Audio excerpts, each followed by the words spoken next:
So Disney. Yeah, I've gone too long without bringing up this little rat. Yeah, Disney. The bad live-action remaking, terrible TV sitcom making channel. Oh yeah, we're talking about Disney Channel. Specifically Disney Channel's various animated shows. Everyone knows Disney Channel has some great animated shows on it, like Gravity Falls, or Wander Over Yonder, or Star vs. the Forces of Evil, except the finale.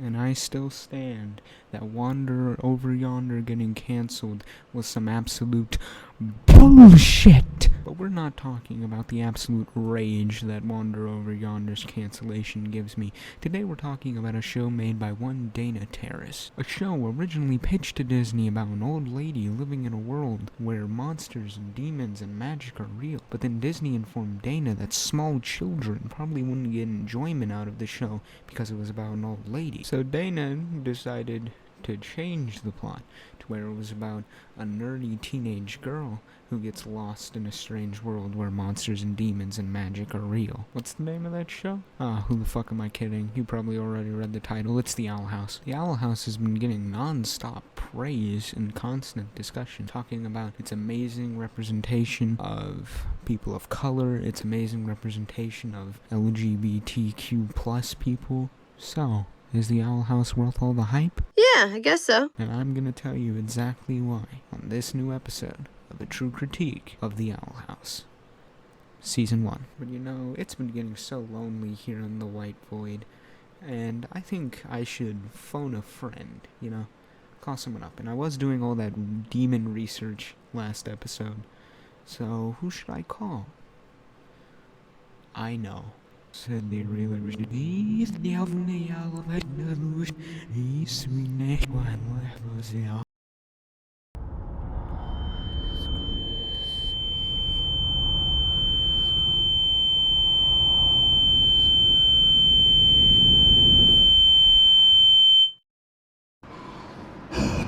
Summon the invited devil, crusher of skulls, eater of hearts, the destroyer of worlds. Hey, invited. Oh, hey, Emerald. Why'd you summon me? Well, I was about to talk about the Owl House, and since you're a demon, and the show takes place in the demon realm, I thought you might be interested. What do you think? Just 'cause it's the demon realm and I'm a demon, I'd automatically be a fucking expert? I'm just fucking with you, dumbass. Sure.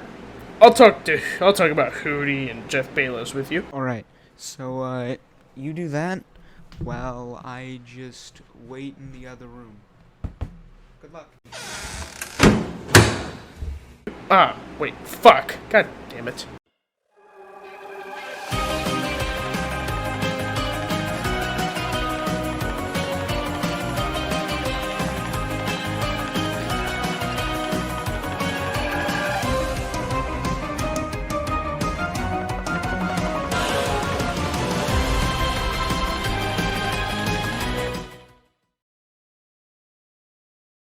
Well, before I talk to you guys, I gotta make this place a bit more, stylish. But anyways, he said I have to talk about the plot since he kind of forced me and summoned me here, yada yada, you get the point. You kind of saw the beginning, as, you guys saw.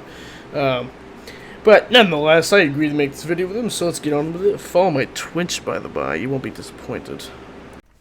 The Owl House follows Luz Nocita. I think I might have said that right, but I probably pronounced it wrong.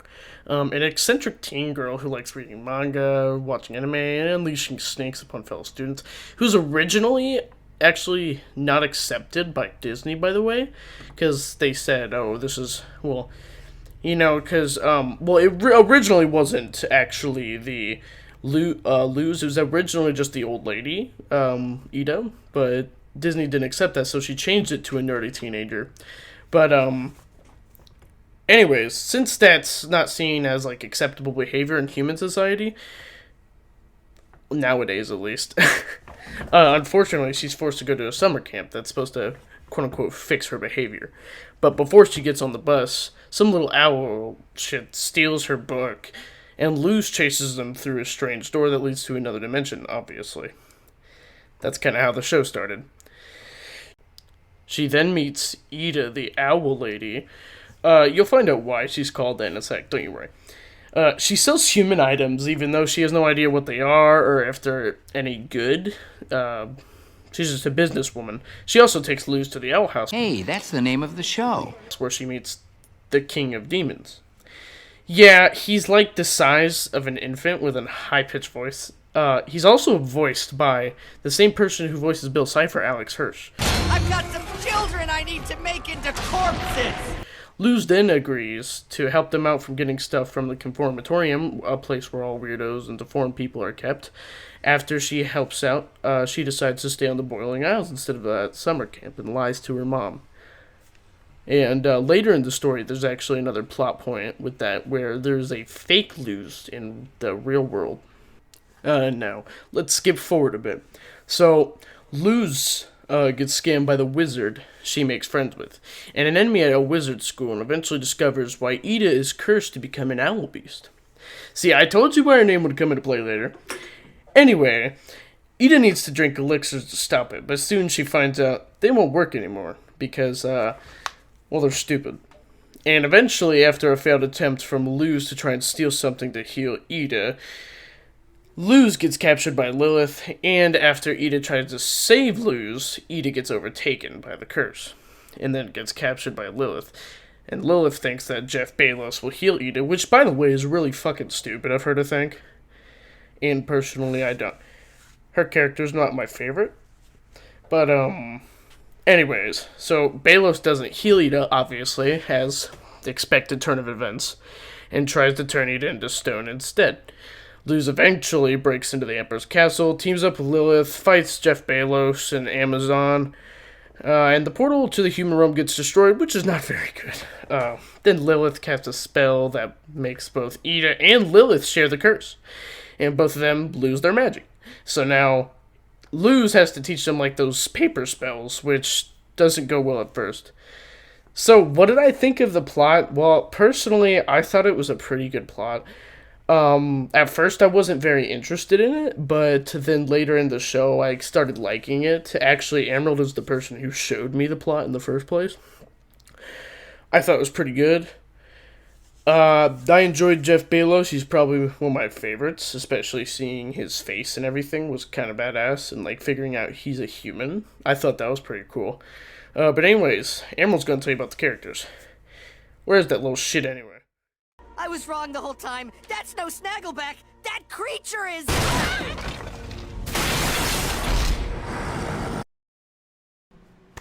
Alright, Invited said he was done, and... Why the fuck is there a pentagram on my wall? I'm too lazy to remove it, so we're just gonna move right along into the characters. So first we're starting with Luz, and despite what people who don't like the show will tell you, she isn't just your standard over-energetic protagonist. She may seem like that from when you first see her, but trust me, she's a lot more in-depth than that. She is very energetic, but typically not to the point where it gets annoying. She's also kind of bad at thinking things through sometimes. She's also very kind. She's a little bit of a nerd and a little bit of an airhead sometimes. But overall, I liked Luz's character and her character art of maturing. Now on to Ida Clawthorne, Luz's witch mentor. A lot of people who may have only seen clips from the show may write her off as just female Grunkle Stan. And that is kinda true. They did canonically date, but I will say she's a lot less silly than Grunkle Stan, and I think writing her off as just female Grunkle Stan because they share a lot of similarities is kinda an oversimplification. Sure, she has a lot of Grunkle Stan's character traits, but she also stands out. She's not quite as silly. She's more responsible and kind. She clearly cares about King and Luz. Also, Ida's curse kinda adds in this allegory for a relative being diagnosed with a mental illness. So now, let's move on to King, who's this little Cubone looking guy. In the first season, we don't really learn much about King. We learn that he's a bit of a, he's a bit lazy, and he can also be really hyper at times. We also learn that he likes talking a lot about violence, which is weird, but it's also normal, I guess, because he's a demon, and demons like violence, so even though he's a kid demon, he's still a demon. Can you tell I didn't have much to say on Season 1 King? When we make the Season 2 video, I'll have more to say on him. Now on to Lilith Clawthorn, Ida's sister, and the one who cursed her. Lilith and Ida are very different. Ida is messy, and she doesn't really care about being polite, while Lilith is the exact opposite. Lilith is very proper and clean, with clean hair that's dyed, probably. But she also very clearly regrets cursing Ida and is trying desperately to get her to join the Emperor's Coven because she believes that the Emperor will heal Ida of her curse. Alright, now I've gotten the two Clawthorn sisters and the Owl House trio. So now we can move on to Luz's friends. Owl House trio? Oh no. Oh no. How could I have forgotten Hooty, the guardian owl of Gahoot? How could I have forgotten him? Okay, to be honest, there isn't that much to say on Hooty. He definitely doesn't have any particular developments in Season 1. But I just thought he was worth a mention because people would probably put my head on a spike if I didn't. Alright, now we can move on to Luz's friends. First, let's start with Willow.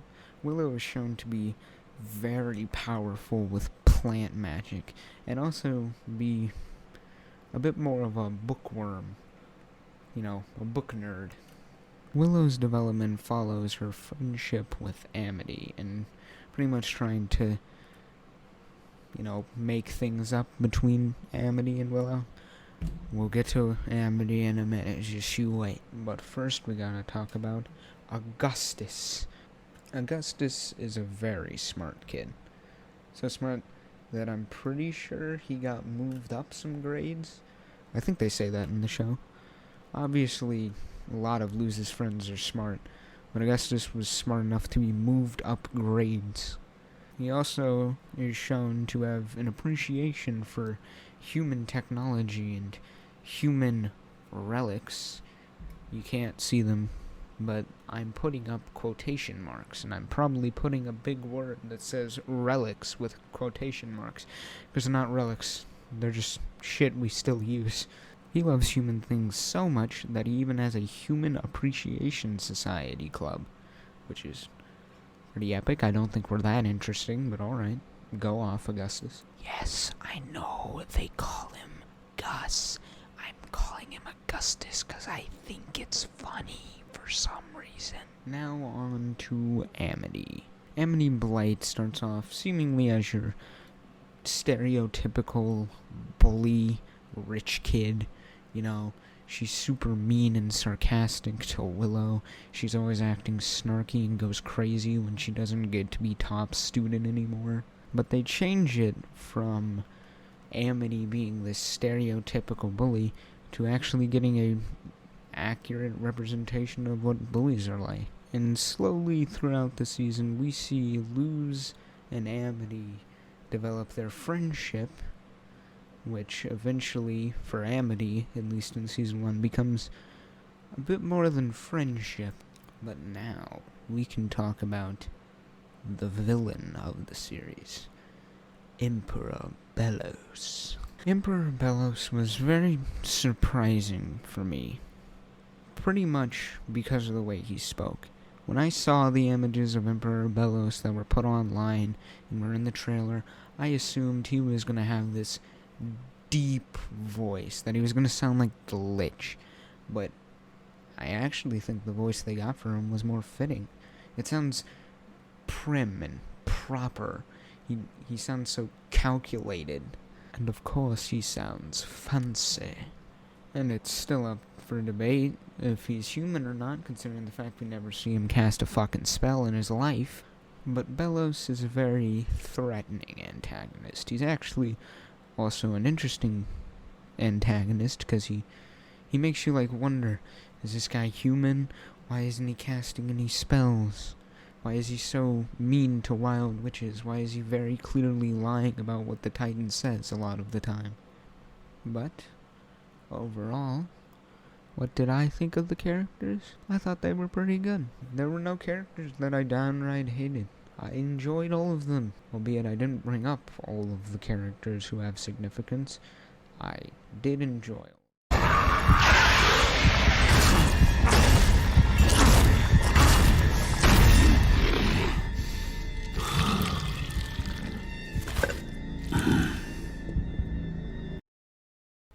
Alright, so now I actually have to talk about the animation. So, it's a good thing. I actually really like the animation. I think it's very well thought out, I really like the style. I like especially like the high amount of detail in the fight scenes. They're awesome. They remind me of something like Dragon Ball Z or around that lines. I don't know why. I'm like an anime watcher, so it reminds me of that. But I really love the fucking fight scenes. And there's so many like episodes where the animation just pops off. Now it did become a complaint among fucking stupid people that the random like smooth animation made it inconsistent, distracting everyone from everything else. Which is really stupid in my opinion, because I think that's really cool of them. Because obviously it's hard to keep a consistent, smooth animation. I've dabbled in animation a little bit, so... yeah, it can be very difficult to keep a actual smooth animation. I think it's actually pretty decent. I love the animation of that show. I love the fight scenes, how, like, they'll come on from the right of the screen all the way to the left and fucking zoom. It reminds me exactly of, like, a Dragon Ball Z fight. I think it's pretty cool. Now, I'm going to violently drag Emerald back here so we can do the conclusion. She is still in her cursed form. Once you've healed her, as promised, I'm sure she will become a useful asset to the Coven.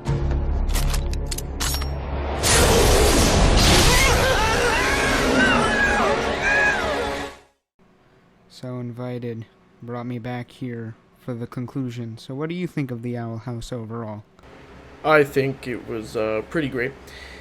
I also think you should follow me on Twitch and Twitter, which is also just as great as the Owl House. Not really, but it's still good. Well, I guess that makes sense. Anyway, I agree with you.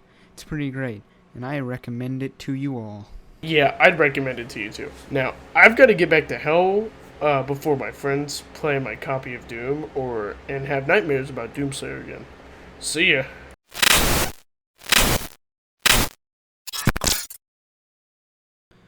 Well, that just happened. Looks like he took the pentagram with him, as well as the entirety of my white void. So looks like I'm gonna have to find another room in my house to record in. But maybe you guys will like what I pick. I don't know what I will pick, but I'll pick something. But I'm gonna miss my white void room. Damn you, Invited. Anyway, this is the outro now. Like the video if you liked it. Dislike it if you didn't. If you really liked what you saw, maybe you could subscribe and hit that stupid notification bell to get notifications for my videos. Maybe you could share it with your friends. Who knows? I don't. I'm stuck in a black void now. Well, anyway, I hope you enjoyed, and I'll see you next time as we delve into the unknown.